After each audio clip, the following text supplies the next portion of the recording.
Well, if you're a PC player, Grand Theft Auto, the Trilogy, the Definitive Edition is finally available after 3 days. Obviously, everybody knows Rockstar Games had to remove it because there was unintended files. What were those unintended files? Well, there was developer notes, the Holy Grail, which is what a lot of modders have been calling it, or data miners. And then there was, apparently, I just don't know how this happens, but they left the code of the hot coffee mod. All of this has already been downloaded and leaked, so just a utter disaster for Rockstar Games as they continue to get roasted online. I swear there's multiple Reddit and Twitter threads upon hundreds of thousands of likes with people just going after the company for what they did with this remaster, which was that it was soulless, it was morally bankrupt, and it just shows that Rockstar, as a publisher at the very least, they did not care what they were putting out and charging for $60. A lot of people, including myself, find this unacceptable because I've been spending a little bit more time with this remaster, and it's just, there's so many glaring issues, such as this small one, which is just hilarious. But how do you mess this up? Someone is going to have to tell me, how do you mess this up? How does nobody look at this and say that's not right? And then in that same area, they incorrectly wrote heat for meat. That kind of ruins the joke, but there's a lot of that throughout this remaster. And if you saw my video from the other day, which I highly recommend you check it out if you haven't already, but we went over an interview with a Rockstar Games producer who worked with Grove Street Games on this remaster, and he pretty much admitted that they really relied on AI upscaling, and I guess nobody went around to make sure that everything looked right because there's so many spelling issues and just things that don't look right. But they have been working. They've been fixing stuff. The PC version has been updated. Some have noticed that the Welcome to Vice City billboard has been updated. It's not misspelled anymore. And then the top bun logo has also been fixed. So they're working on it. This is just going to take time. Although some of the more glaring issues that were issues back in the day with the gameplay mechanics, that's stuff that's probably never going to be touched. But some of these minor little misspellings and stuff, they'll get around to that. And for right now, Rockstar Games has announced that they're going to be working to improve and update overall performance. They did not mention anything else. So if you're upset about the character models and the other issues that you're encountering, probably not going to see any updates for that,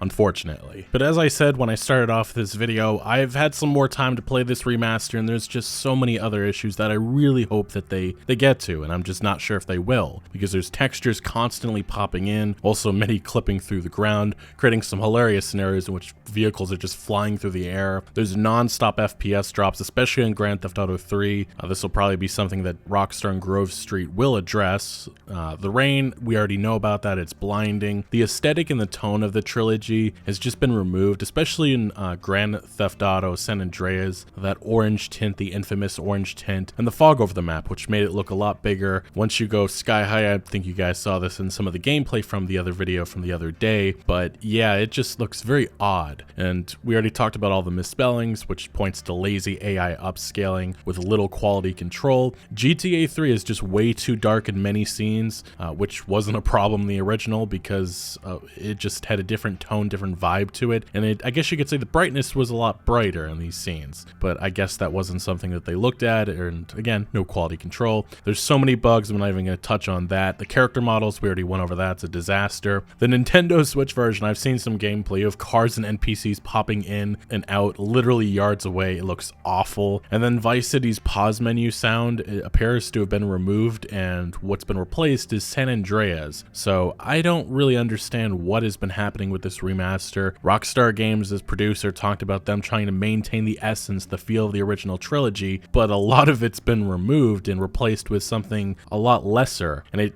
really is a disservice. And what's unfortunate, and I've been saying this non-stop for the last couple of videos, the original games are no longer on digital stores. Rockstar Games has been sending legal threats out at modders, and you know, a lot of these bugs and issues that players are encountering right now, they were solved years ago. And that's what a lot of modders have been saying. They're like, yeah, you know that issue that you're having right now? We fixed that, but Rockstar unfortunately decided to go after our modding community, and now all of that has been pretty much put to waste. If you have at all been wondering or paying attention to the Metacritic Review Score for this GTA Trilogy, the Definitive Edition, well, the score has just gotten lower on PC. It is now available, but it is now standing at 0.5 based on about 2,700 ratings as of recording. It's just overwhelmingly negative. People absolutely livid with this remaster. Some of the comments include, "You literally screwed good classic games. City looks awful, NPCs look awful, old bugs not fixed, 0 out of 10. Absolutely disgusting. Free mods are way better than the $60. Well done, Rockstar. This is how the remaster should be done. You are equal to the best. Blizzard in your case." You know, that's sarcasm. And these comments go on. And even the critic reviews, there's still more mixing in. There actually has been one positive review, which is actually kind of surprising, but it's still mostly mixed in negative reviews. 45 now from Stevivore, who says, "It's not that I'm mad, I'm just disappointed. These 3 PS2 games remain iconic and I have enjoyed returning to Liberty City, Vice City, and San Andreas, but as a remaster, the Trilogy, the Definitive Edition, is lacking the care and respect such highly regarded games deserve." And that is something that I really do believe, and it really sucks that a lot of people are going to be playing this game and not understanding why we loved it in our childhood. Now, one thing that I think a lot of people do not understand because it wasn't well communicated, but this remaster was largely done by Grove Street Games. Rockstar Games did assist, they marketed it and they sold it, and they obviously tested it and let it go out this way, but the developers that were mainly behind this was Grove Street Games. And interestingly, their CEO on launch day actually tweeted out a very poorly aged tweet. He said, "It's so fun to see players out there really enjoying what we've put together for them. I'm honestly enjoying this unparalleled level of scrutiny on our studio." Enjoying, that's yikes. "Today we are celebrating our monumental project launch while we work on updates." And this apparently has been in development for over 2 years. Yes, you heard that right. Based on some LinkedIn posts from the CEO, 2 years they have been working on this remaster, and it looks like this. I don't know what they were doing for 2 years, but this is pretty fucking bad. And it's been so bad that this is pretty much the equivalent to the Cyberpunk 2077 situation that happened just last year. There's mass requests for refunds right now. So many absolutely livid with how Rockstar Games and Grove Street have gone about this. Interestingly, though, there's some comments that happened earlier this year, 2 specific situations in which Take-Two CEO Strauss Zelnick gave some very poorly aged remarks about remasters and Cyberpunk 2077, that specific situation. And Strauss Zelnick, during a Morgan Stanley speaking event, he said that, "I'm not sure there'll be a bigger part of the strategy, remasters. Remastering has always been a part of the strategy. What we've done differently than the competition is we don't just port titles over. We actually take the time to do the very best job we can, making the title different for the new release, for the new technology that we're launching it on." Zelnick believes Take-Two's commitment to quality is why I think our remastered titles typically do so well. Okay, Strauss. Oh boy. How to unpack that comment? Well, obviously that's bullshit because, well, look at these remasters, but it is interesting to know who Grove Street Games is, the primary developers behind this. They've ported a lot of, let's just say, Rockstar Games properties in the past over to iOS and Android. That is what they have been known for. They're mobile games. They had a mobile developer work on this Definitive Edition. That's pretty much what happened here. Grove Street, from what I can gather from the LinkedIn and everything, it's like a 24 studio, very, very small, and all they really have a history of is working with Rockstar. They're probably thinking maybe one day they're going to be Rockstar Florida or whatever, but obviously that's not going to happen, and I'm sure Rockstar is very unhappy with what Grove Street produced here, and very much like Team Bondi with the LA Noire situation like a decade ago. Would not be surprised to see Rockstar not work with Grove Street again after this, and that's probably for the best. But even so, Rockstar knew what this was. They had to have tested it, and if they didn't, that just shows how negligent they were with this remaster, and the fact that they were charging $60. It's pitiful. It's painful, honestly, even talking about this, just because these games deserved so much better. But Take-Two CEO Strauss Zelnick, he also gave some remarks about Cyberpunk 2077's unpolished release. Earlier this year, this was in February, he said, "I think the case that you're alluding to with Cyberpunk reflects the fact that you're always better served to wait for perfection if you can create perfection. And all of our labels are seeking perfection. And we don't always succeed, sometimes we fall short, but that's the goal. Most developers have internal target release dates for Windows, but it sounds like Rockstar doesn't totally abide by that, it really does only release something when it's ready. So yes, right? And it's great for Rockstar Games as they continue to put out add-on content and additional content for GTA Online and Red Dead Online. But they've put out material that they really believe in, that they're passionate about, and that is of the highest possible quality. And that means we're not on a weekly cadence, and we're not going to be in what means we don't necessarily know the exact release date, but what we do know is that we will wait for it to be as close to perfect as anything can be. Was this remaster perfect, or was it a soulless cash grab? Because I think unfortunately it points to the latter, not the former in this case. And unfortunately, that may be something that happens next with another remaster that's on the way that has already been criticized for not being enough of a remaster. And yes, I'm talking about the GTA 5 expanded and enhanced, which looks everything but that, and that is developed solely by Rockstar Games. Hopefully this tells them that this is unacceptable and they do not let that come out how it looked, and based on the trailer that was released I think during the PlayStation State of Play a while ago. Now, it should be noted that it looks like Rockstar Games may be preparing for another remaster sometime in the near future, and that is Grand Theft Auto 4. How do we know about that? Well, Take-Two Interactive is doing what they do best, using their lawyers, and they're now copyright striking or sending legal threats to modders of that game. From this article that was posted just the other day, Kotaku says that on November 11th, according to the folks over the GTA modding site Liberty City, Take-Two contacted them and used DMCA strikes to remove 3 different GTA-related mods. They removed GTA Advanced PC Port Beta 2, the Lost and Damned Unlocked for GTA 4, and GTA 4 EFLC the Lost and Damned 65%. Now, what are these mods? GTA Advanced PC Port is a fan-developed project attempting to port the game into the GTA 3 engine. Then the Lost and the Damned Unlocked for GTA 4 is a mod released in 2009, which lets players swap out of the star of GTA 4, Nico Bellic, with the protagonist of the Lost and Damned DLC, biker Johnny Klebitz. It also included some new biker outfits and icons. Finally, GTA 4 EFLC, 65% isn't even a mod, it's just a save file for the game that lets players start from 65% completion. Yes, that is what Rockstar Games' parent company Take-Two Interactive is doing in their free time. They're continuing their attack on modders, and nobody really understands why these specific mods were targeted, but it does tell us that very likely Grand Theft Auto 4 is getting a remaster in the future. All I can hope for is that Rockstar spends a little bit more time on that, maybe doesn't let Grove Street anywhere near that. At this point, they've already butchered Claude, they've already butchered CJ, they've already butchered Tommy.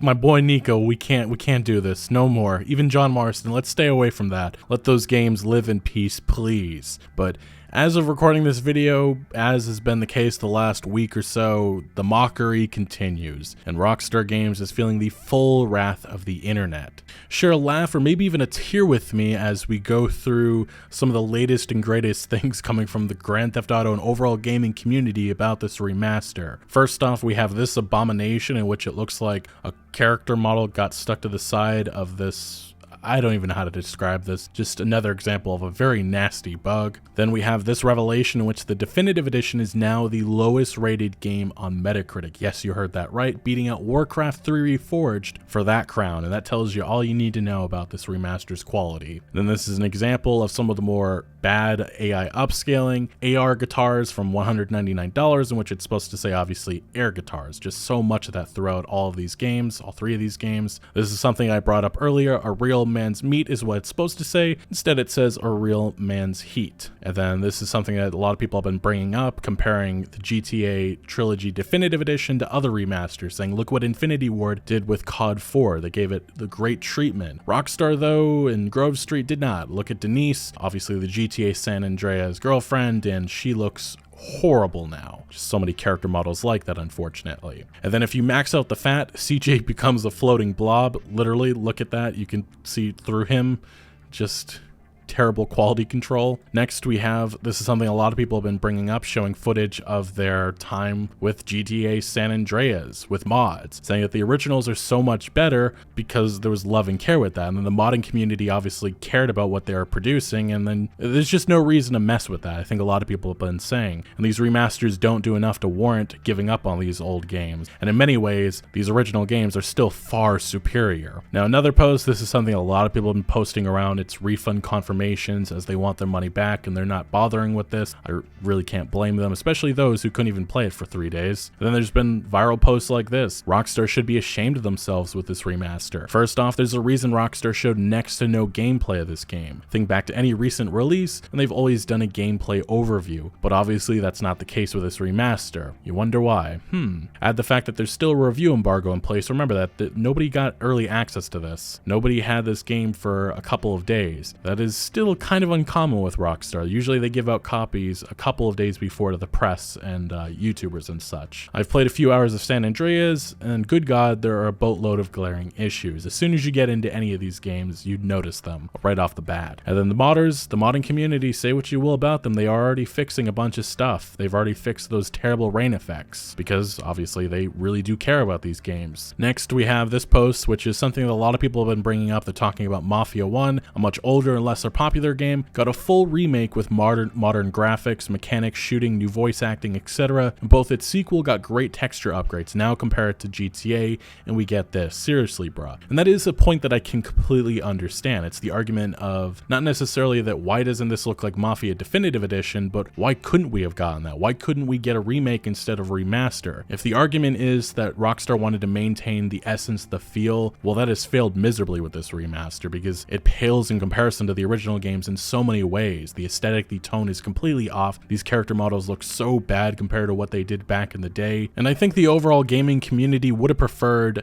a much better or bigger upgrade. I think a lot of people would have killed for a Mafia Definitive Edition like remake, but that's not what Rockstar set out to do with this. There's a reason why they put their iOS and Android developer on this project, somebody who has ported over a lot of the Rockstar games' titles over to those systems. And unfortunately, it's kind of similar quality, which is why maybe we shouldn't be too surprised, but it wasn't very clear that Grove Street was the main development team behind this project. That was not well communicated, probably for good reason. Anyway, I think a lot of people would have killed for a Mafia Definitive Edition like treatment for all three of these games, so that would have required a lot more time, a lot more resources, and obviously Rockstar did not care to do that with this project. Now next we have, well, next gen GTA San Andreas, and yeah, that tells you all you need to know. And yes, the cyberpunk jokes continue, just as I thought. Let's see who this really is, and yes, it's Cyberpunk 2077. Like I said, just more example of some of the fun bugs that actually are in this remaster. We can laugh about some of this stuff, but there's others that look horrendous, and this, it's funny, I'll give it that. Next up, we have the Definitive Edition, and we see somebody crashing around. I'm actually not sure what exactly happens in this clip, but yeah, flying vehicles. There we go. That's probably what I should have expected from the start. Next up, we have, I saw this one earlier, another example of flying vehicles just coming in and just out of the middle of nowhere. And then we have Grove Street Games remade the Upstate Liberty area, but they ruined everything because they can't program level of details, or LODs. And yeah, this is what this remaster got from Grove Street, the treatment. 2 years of development time, this is what we get. Next we have something that has been fixed, Top Bun, and yeah, it's been fixed fortunately. We have players that are being clipping into the ground, falling through the world, and yeah, that's a problem with this remaster. Now heading over to Twitter, we have solidarity to Grand Theft Auto Remaster players.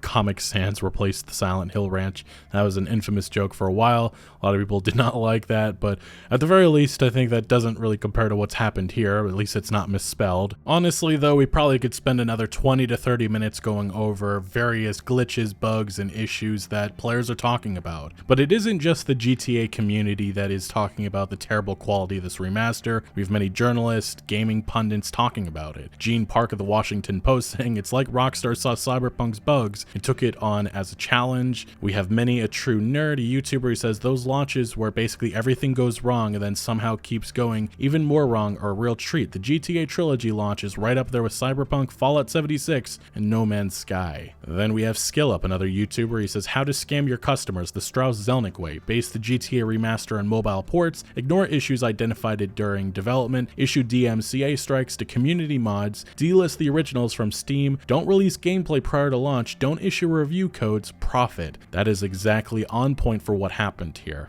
Anyway, as it currently stands, Rockstar and Grove Street have pledged to update these games, Rockstar specifically noting improvements coming for performance. Anything more seems doubtful. Grove Street already in the past ported over games like GTA San Andreas to iOS and Android and never bothered really touching up the glaring issues and bugs with gameplay, and it's very likely that will not change here. Fixing some misspellings is one thing, addressing broken gameplay features and the hideous character models is another. Fortunately on PC, the modding community will definitely fix much of this up. They're already at work, and in a better world, Rockstar would work with their community and have them assist with a remaster like this, but obviously that is not the world we live in. The Definitive Edition is a version that is not worth $60, and ultimately is a soulless, cheaply made cash grab. If you have a PS2 or an Xbox and have never experienced these games, please find a physical copy and play them. The originals have issues, but are superior in so many ways to whatever the hell this Definitive Edition was supposed to be. I gotta say though, after this current ordeal, I do have some concerns about GTA 6, especially with Leslie Benzies and Dan Houser, key Rockstar figures, no longer being at the company. Obviously Sam is still there, we'll have to see. My fingers are crossed that Rockstar does not make a mistake like this again, but we probably have remasters coming ahead before even GTA 6 releases. Hopefully Rockstar learns their lesson. I feel like I keep saying that hopefully these companies learn their lessons, and they don't. So we'll see what happens, but what do you make of everything that we discussed today? Let me know your thoughts down in the comment section below, but thank you for watching. Make sure to leave a like if you did enjoy this video or if you found any informative value, and make sure to follow my other social media accounts for updates on new videos. I'm most active on Twitter, giving opinions on news that I do not always get into video form, so do make sure to follow me over there. Also check out my Discord for all sorts of discussion on games, and again, thank you for joining. Consider subscribing for more videos like this, and I'll see you later.